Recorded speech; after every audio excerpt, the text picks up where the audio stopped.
What I thought I'd talk about today on this video is Venus-Jupiter cycles of 2023, because there's going to be a lot of them.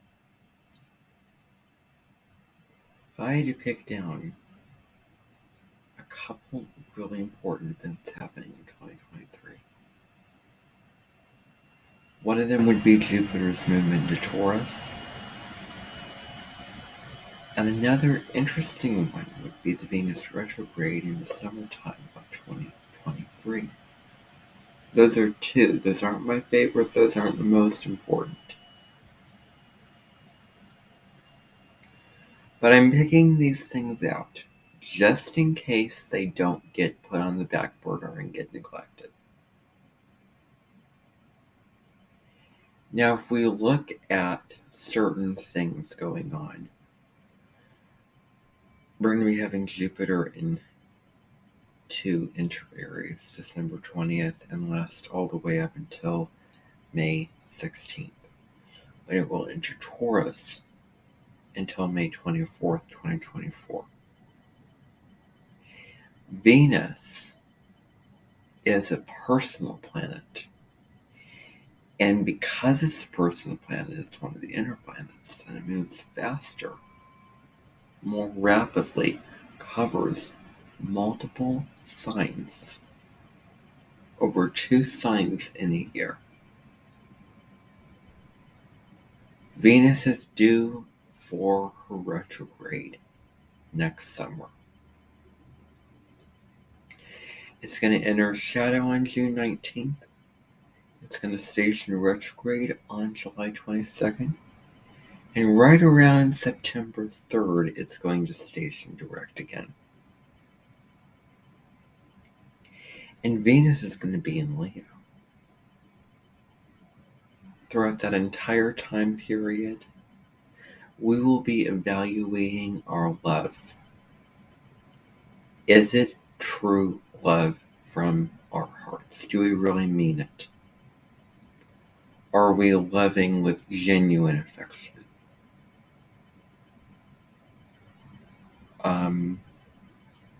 And having fun in relationships. Now, Jupiter in Taurus deals with the growth of the economy, the growth of agriculture or food,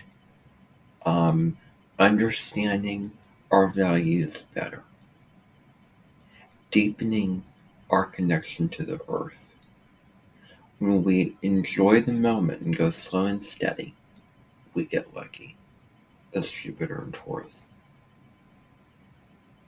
The other interesting thing with that is that in 2022, in 2023, we have Jupiter conjunct the North Node.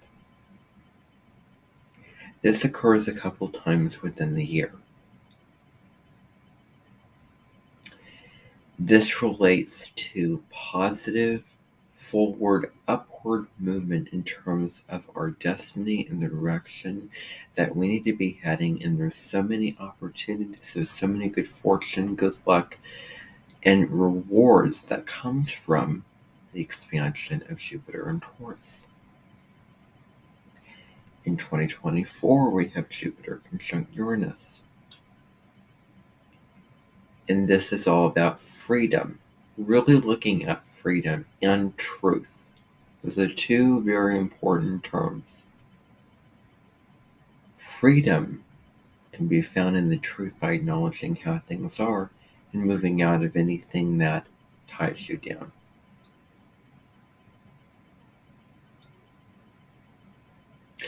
Throughout all of this, now I just want to sort of recap. So I'm filming this video December 11th, 2022.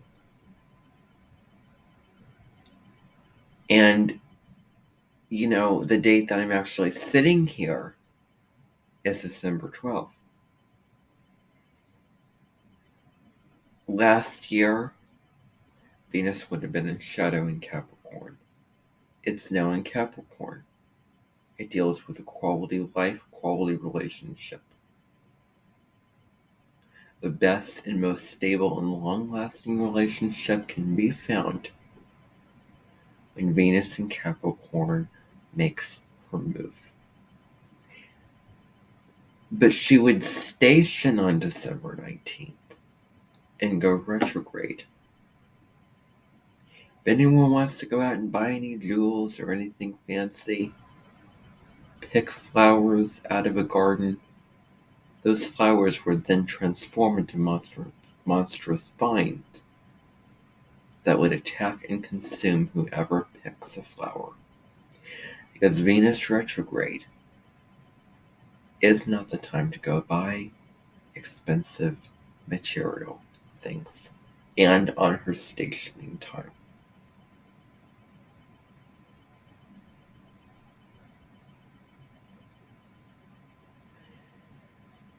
Now, with this, with what's going on right now in the world,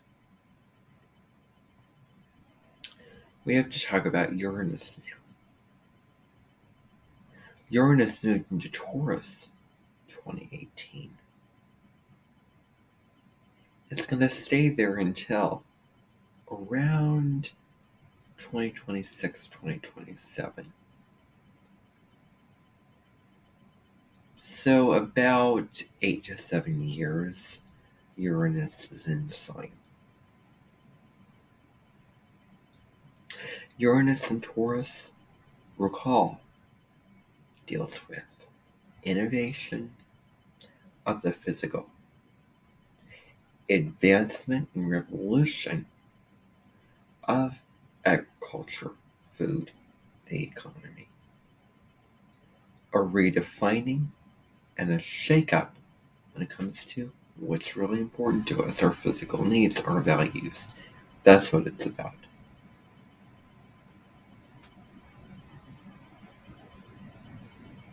Now, in the summertime of 2022, throughout the year we've been having Venus-Uranus aspects. We started with a Venus-Uranus trine.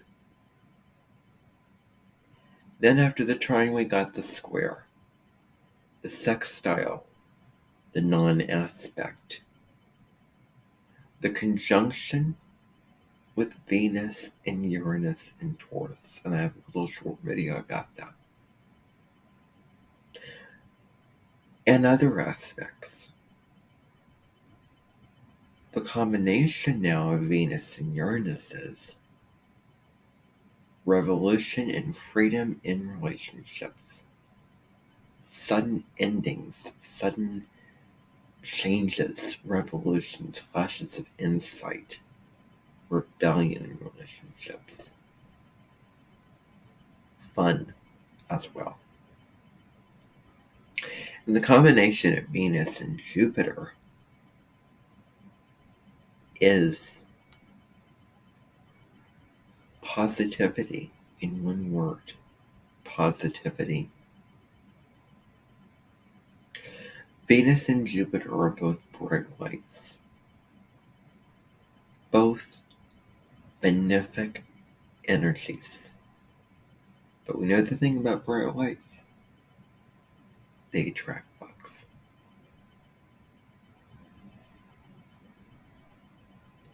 How does all this information tie into the main issue that I'm going to be speaking about today? Which is none other than the upcoming holiday season. What'll be occurring then? What'll be occurring later?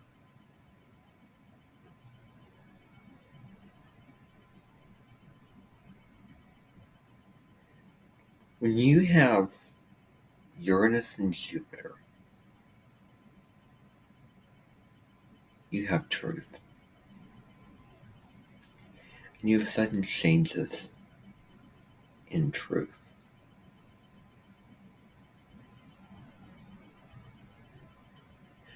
Do they both come together and take people's legs off them to replace them and regenerate them and to upgrade them in a spiritual way. Wait a minute, that's unethical, that's immoral, that's wrong. You can't do that. And I found the true wisdom from the king. There's no king. Nobody is above anyone else. But that's not true enlightenment. What I've gone through in that dream is true enlightenment. Now the other piece of this is that, well,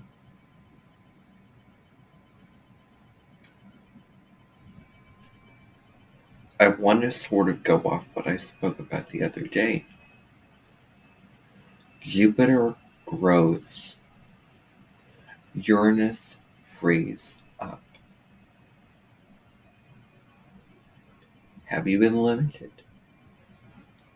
Have you been limiting yourself? Maybe. Because I can tell you, I know two people who are in resemblance to one another.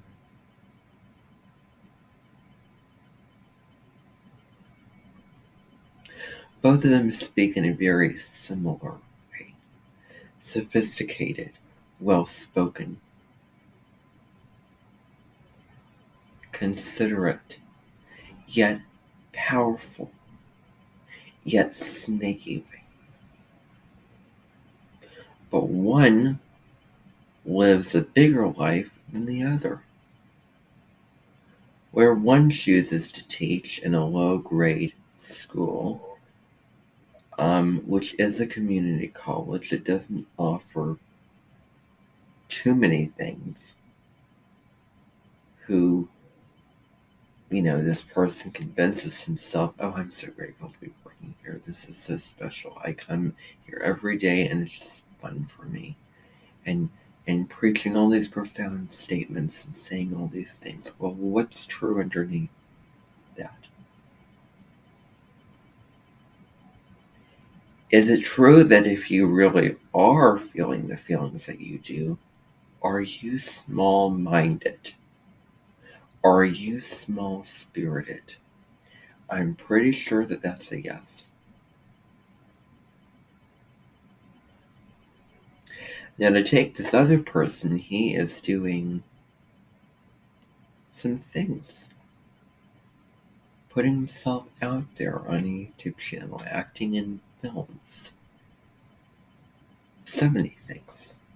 Much bigger, much, I don't want to say better, but stronger. Living up to his full potential, playing a sheet of music better, conducting the London Philharmonic. While the other one, who happens to be a music teacher, is doing the opposite. Well, not the opposite, but you would think it'd be the other way around. It's not, because this is metaphorically speaking. The other person who teaches in the community college is conducting a band that is playing from a small amount of instruments that are not very quality, and additionally conducting a band who is playing with spoons and certain sheet materials. You only have this many lives, so make the most of it. One of them is moving towards inheritance, moving towards assets, moving towards shared experience, transformation, letting go, taking risks, stepping into the unknown, and living a big life, and will live an even bigger life. And the other is probably either headed toward, I don't know, fame, being the center of attention, being, stepping into your own power and shining your light. Or maybe it would be most well worth him and nodal wise if he was moving towards being closer to home, closer to family, being more emotionally available for those in his close circle, and not necessarily have to climb up the ladder all the time, and understanding the importance of coming home and slowing down and tapping into your emotions and taking care of others. If that is his North Node, guess what? Enough said. But if this person, James Thompson, who has his North Node in Leo,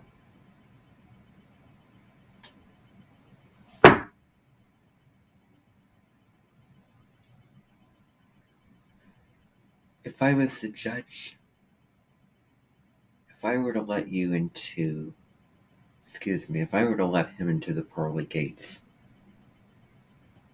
to go through heaven, there'd still be some work to do, and I would say, oh, no, you're falling down because you did not do all of what you could do.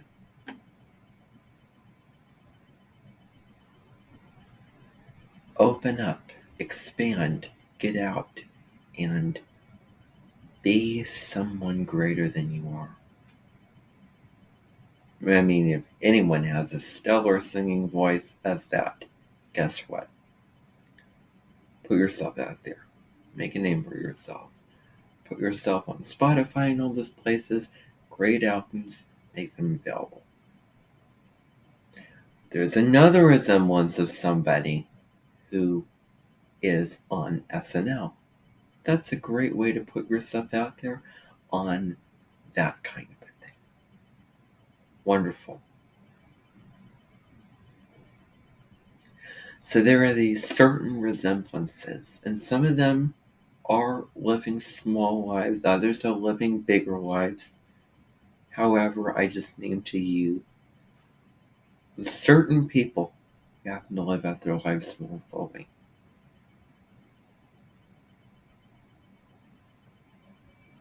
Another thing that this person can expand upon is his thesaurus and dictionary. And if you're going to stand in front of an audience and keep saying, I'm very grateful, very grateful, very grateful, I'd like to hear somebody from the Thanksgiving small select gathering that I had speak in a similar way. Well, not that, will say the similar things. Maybe when someone is actually, I don't know, never mind, it's not going to make sense. I have heard none of the word grateful being mentioned when I was at Thanksgiving. And isn't that what it's about? Oh, well, you can have it any day, but then again, there's historical backgrounds and references and the spiritual tie-in. Both of those two things put together, that's Thanksgiving.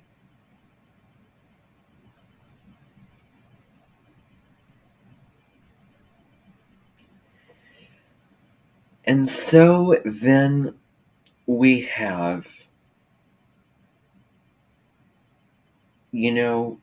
some people can teach from their South Node, and others can teach others through them moving up to their North Node. For example, when you move from your South Node to your North Node, you remove yourself from stereotype you have been typecasted as. And you emerge into somebody new and more than you were. And then you become what your soul signed up for you to become. This actor named Chaz Longland, who has his North Node in Scorpio, did something different. Acted in a different way from the previous films where he was stereotyped as the bad guy, as the villain, as the one who needs to learn the lesson.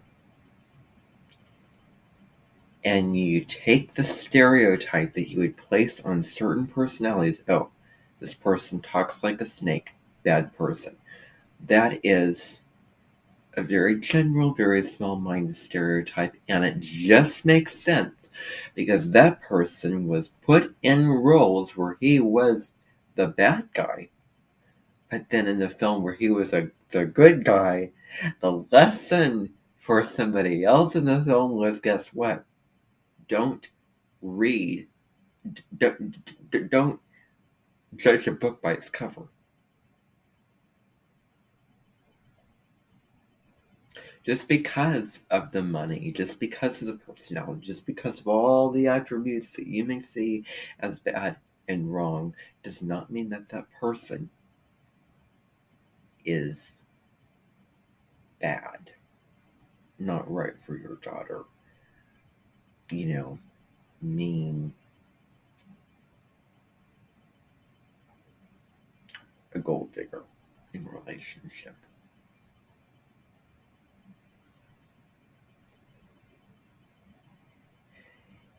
And that was made well in the film. So many people know who this person is. And then this other person has all of the traits. Oh, except it's different things. Lives out a different life, does different things that are smaller than what this other person does. And that's an honest, that's what I honestly have to say. So Jupiter in Taurus is about making something big, but making something real. And not rushing the process of it. Who says that has to be a rush? Who says it has to be a sprint? It's actually a marathon.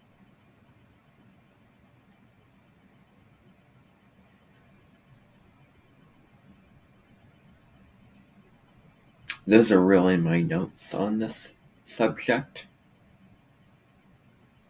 Going through the 12 different signs with Jupiter. I want to focus on Jupiter before anything else.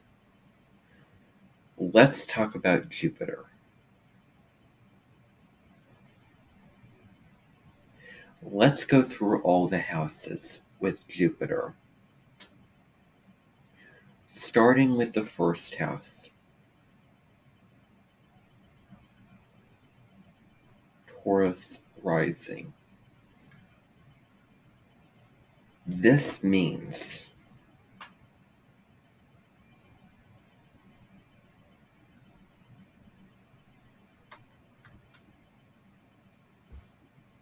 just what it means. I mean, I'm not going to copy anybody. I mean, you can do your own research. I didn't want to copy any one source of what I hear. So no, I'm not going to do that. But what I am going to do is tell you. Just give you an overview. Jupiter in Taurus in the first deals with growth and maintaining your physical body, appearance, yourself, who you want to be. The second house deals with expansion of money and values. The third house, Jupiter in Taurus, new things to learn, new people to talk to, more intellectual stimulation and drive going on. Jupiter and Taurus in the fourth house, really putting your focus on your home, your family, and what nourishes you. Jupiter and Taurus in the fifth house, close to home. It's being close to home and having fun at home. Celebrating what's in store for you, having fun. Getting together with children. Now take me back to 2013. I'd not be telling you the same thing. Jupiter and Taurus in the sixth. New growth and luck coming with work of service and health. Jupiter and Taurus in the 7th house. Wonderful time to meet new people and initiate new relationships. Jupiter and Taurus in the 8th house. Time to get any occult matter going or any underground or spiritual work, especially dealing with shadow work and understanding the value of inheritance, things of that nature. Jupiter and Taurus in the 9th. Now it's time to travel, learn, grow, put new attention on your philosophy and outlook on life.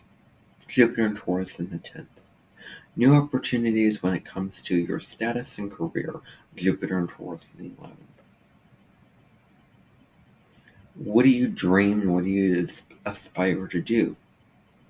What is your social networks, your friends, your groups? Wonderful time to grow all those areas of your life. And then we finally have Jupiter and Taurus in the 12th. This is an understanding of what it means to enjoy your life without having to have all the external attention. To just walk into the forest and find peace and beauty there and cleanse your soul, and to find value in being alone and taking care of yourself alone, enjoying your life alone and having solitude and escaping from time to time and understanding the importance of the ethereal and not logical, and coming to terms with higher vibration, higher power, stuff of that nature. Now, I just want to wrap up by saying, Maravota Canvile Canota. I'm going to finish with a little tune off of the piano. It's going to describe just a basic transit overview of Jupiter in Taurus.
I find that music very special.